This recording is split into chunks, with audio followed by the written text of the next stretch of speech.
Hello, and welcome to another episode of B.T.F.O, otherwise known as Brief Thoughts for Others.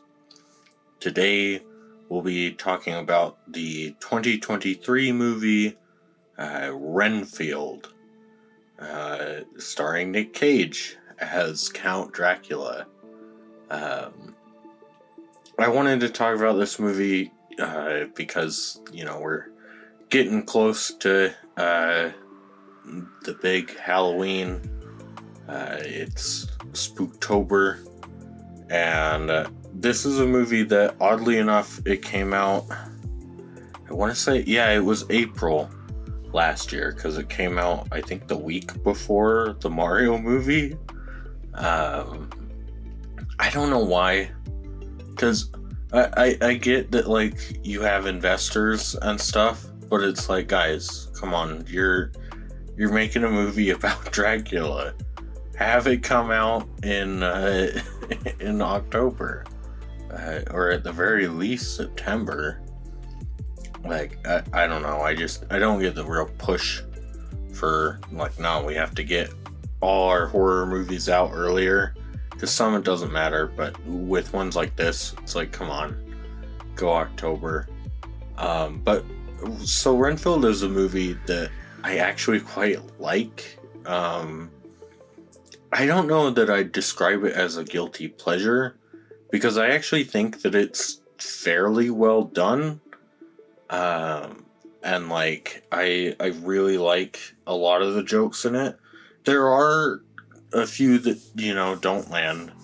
And it's not super funny throughout, but like, I was smiling throughout, at least, if not laughing.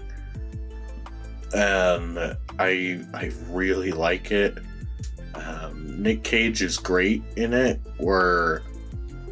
because this is actually one of the, like, Nick Cage performances where you can really tell that he tried, because he does give off the sense of, like,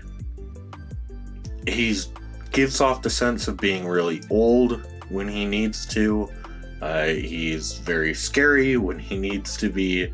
He's also very funny when he needs to be as well.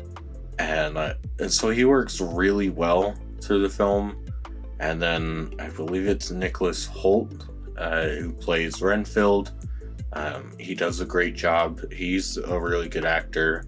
But like, he does a really good job because most of the comedy, at least from Renfield's character, comes from him kind of being naive, which is an interesting way to take it. I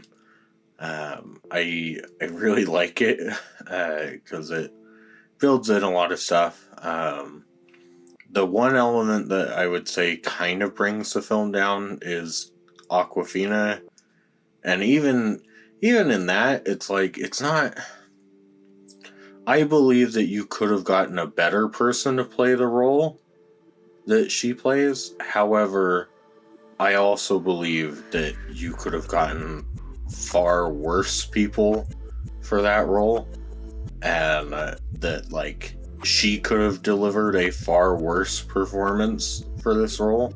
And I'm glad she didn't. And yeah, it's just, without going like too far into it, because I don't know that Renfield is really a movie that I like really want to discuss like the plot too much on, because I like it, I do, but yeah, without going too far into it, I guess I'd just say that, like, yeah, I recommend Renfield if you're looking for a scary good time, like a fun little horror comedy that has some pretty good action bits in it too. Then I'd highly recommend Renfield. There's a few things here and there that, in an ideal world they'd be better, but they're not. But yeah, overall, hard recommendation for me. And yeah, I think that's going to be just about it for my brief thoughts. So, hope you enjoyed, and bye bye.